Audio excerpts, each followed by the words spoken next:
This week I broke. After weeks of pushing so hard, I let the pressure to stop fasting get to me. Pressure at work, people trying to get me to eat, a few comments on here. I caved and I gained 12 pounds overnight. But this isn't a story of failure. This is a reminder that I am nowhere near done in both of my weight loss and fixing this. And the demons will find any excuse to lead you astray, to sabotage your success. The weight gain isn't fat, it's water, it's food weight. But damn, that emotional hit was rough. Instant embarrassment, disappointment, the feeling that I had completely, utterly failed you and myself. After I broke, I wanted to punish myself, go even more extreme, push harder and harder. But I realized that was my old thinking, and it was trying to take control of my mind again.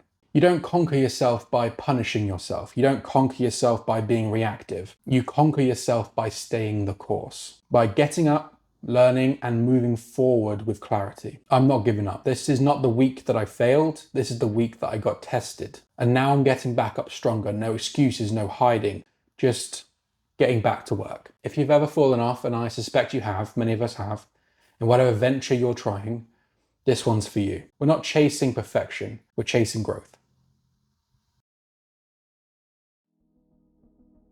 Welcome back, my friends. Hope you're doing well. This week has been rough for sure, but also extremely valuable for me and hopefully for you too. Let's get right into it. Let's go deeper into that instant reaction I had to punish myself, to go even more extreme. It's something I have done my entire life when I felt like I have failed at something, to punish myself, to prove to myself and the outside world that I can do it. But still at that core, it's you've done something wrong, and now you've got to pay for it. And I imagine a lot of you have gone through that as well. How we handle setbacks matters because they are inevitable. You'll fall off the wagon, you'll lose money, you'll make mistakes, you'll fall short somewhere.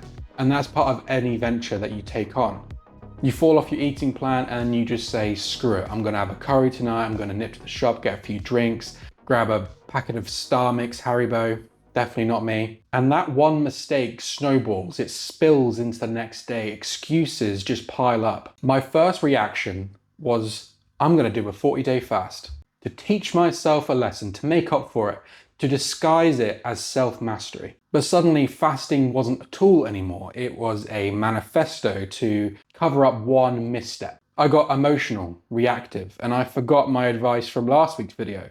This is my life, and that means I choose how I react to pressure from co-workers, to blunt but valid comments online. I didn't need to throw away that day's progress, and the battle continues in my mind. But I recognize my reaction for what it was. Old thinking, thinking that never served me, but I thought that it did. The faster you learn and just get back on with it, while building systems to avoid making these same mistakes again, will just make you exponentially stronger and more resilient next time. So no, I'm not going to do a 40-day fast in reaction to this. Not because a 40-day fast is bad necessarily, but I don't quit. I don't make rash, emotional, reactive decisions. The weigh-in will be what it is, and we move forward. Always.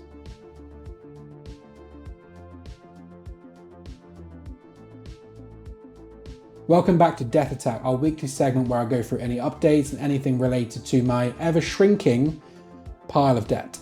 This is part 2 of last week's topic where I broke down my goal to save up a 6-month emergency fund after I paid off my debt. I found that look ahead actually really helpful, so let's look even further ahead. What will I do after I achieve debt freedom? First, I'll start by buying some more expensive items that I put off so far in the name of paying off debt, but would actually help me personally and my goals. 1, a good mattress. The one I currently have is completely trashed. It's loud, the springs are popping, they're falling out the bottom, and I wake up most mornings with a bad back and bad shoulders. I've heard great things about the Emma mattress, for example, so I think a high-end one would make a massive difference. And the same with a freezer. I don't have one. I can survive without one, and I obviously have, but once these fasting cycles end or become a lot smaller, meal prep will be my best friend. 2, a high-end PC, and when I got this one it was high-end, but now it's on its last legs. It's fine for now, but with some of my creative goals such as 3D modeling and even like this YouTube channel, I can film in 4K but I cannot edit in 4K. It just turns into a juttering mess. and it definitely won't export. It's painfully slow, and now I'm better at editing and I enjoy that creative side, the almost filmmaking process. A lot of doors could be opening. 3, buying rental properties. And I've spoken to my brother about this, going in together, building some form of gaunt empire. And obviously I'd like to own some of these on my own as well, but it's all going to take money, obviously. In general, I'll need money for down payments, renovation costs, all of that. 4, moving to America. And this has been a dream of mine for many years at this point.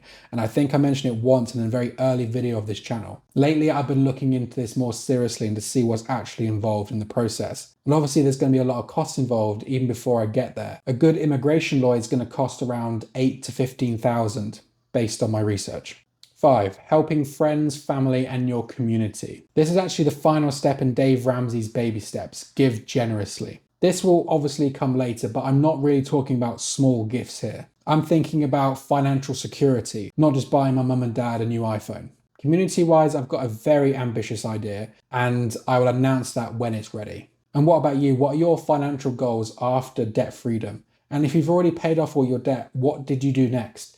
It'll be super interesting. Let us know in the comments.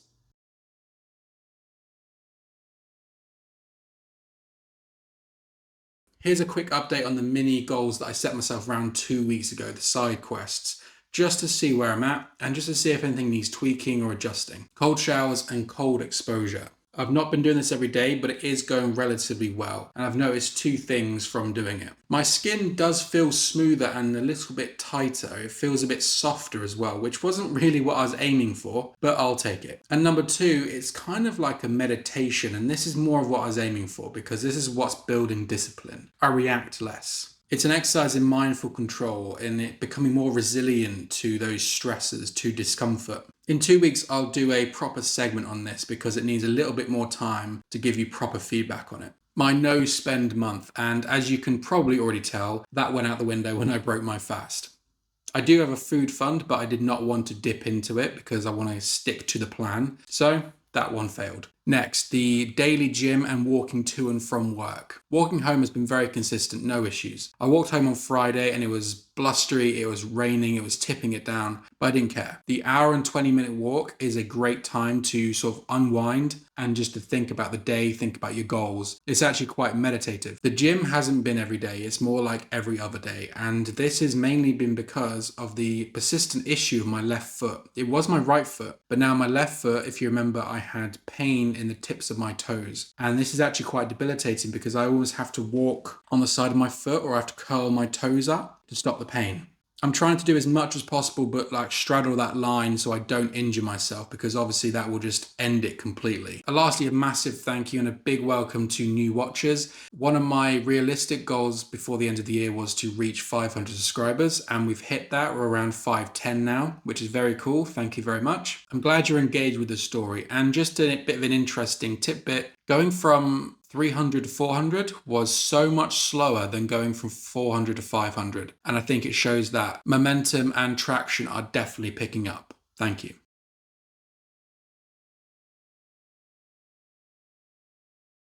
Speaking of community, let's just jump into my new weekly segment, Conquer Crew Highlights. And that is a working name, by the way. If you have any better suggestions, let me know in the comments. So first up, we've got Chirag Asnani 92. Nice work, keep it up. I'm doing 18-6 with clean food and good exercise.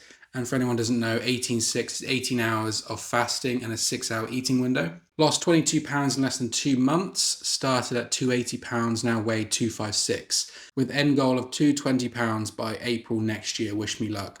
Well, I do wish you luck and I'm sure we all do as well. 22 pounds in less than 2 months is epic. I'm sure we can all agree on that one. I can't even imagine what 256 pounds feels like. And with your goal of 220, you are so close. What's that? 36 pounds. So you're going to smash that goal by April. You're so close. It must be so exciting to know that you are so close to that goal. I'd love to know how it feels now to have that drop of weight, how it feels to be so close to your goal. So just let us know. Well done. Next, Obsessive Reader. So I've been talking to Obsessive Reader for a little while now and she's been so lovely to me, so thank you very much. And I know that last week or a couple of weeks ago, she lost her mojo a little bit and it's good to see that it's come back. I'm back to working out and not giving in when it feels too hard. I'm feeling much better about myself again. So thanks for your inspiration. Looking forward to the next update. And this is why I wanted this community to be. And it has seemingly exponentially grown from, a few dotted comments here and there about, oh, I've now decided to go back to the gym because of this video, or, but it seems like everyone's feeding each other now with inspiration and motivation. And it's not just results on a scale or financial goals being hit, it's mindset shifts. And I think that's the most impressive part of this. And I'm so happy for you. I don't know your real name, of course, but Obsessive Reader, I am so glad that you found your mojo back and that you're getting back out there and doing stuff. And thanks for always the kind words, and please keep us all updated on what you're doing next and, what your plans are and how you're trying to achieve them. So well done. OS Jackie or OS Jakey. I lost 77 pounds myself this year so far, 23-ish pounds to go depending on how I keep putting on muscle. If I can do this, you can for sure. Damn, 77 pounds. Firstly, congratulations, that must feel absolutely epic. And similarly like the first comment, 23 pounds to go, you are so close. And I guess by your comment, you are putting on muscle as well. And I would love to know, and I think we'd all love to know, how that combination of a big weight drop plus building muscle at the same time has, one, affected your daily life, how it feels to now move around to do daily tasks, and how it's recompositioned your body. Do you feel much different? I imagine you do, but it's not just weight loss. You must feel tighter. You must feel just more capable of doing things. Congratulations. That is epic. Good job to everyone I've highlighted and to you. I'm sure you're doing amazing. I'm going to go back through some of my older videos so I catch everyone, but this will be a new weekly segment. Now, let's just jump on the scale and see what the damage is.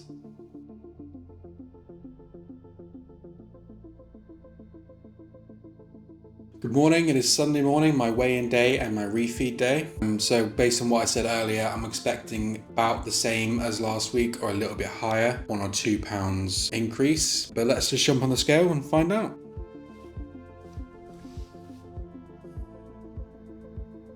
I'm actually okay with that. I think that could have been a lot worse, and it's not terrible. It's a bit of a setback, but it's not anything really to worry about. I think I still might hit my £100 goal, but if we don't, it's fine. As I said in my very first video of these winter arc videos, I'm aiming for 100. If I don't get it, then at least I've lost a crap ton of weight anyway. But I still think I might get it. We all make mistakes. Let's just move on.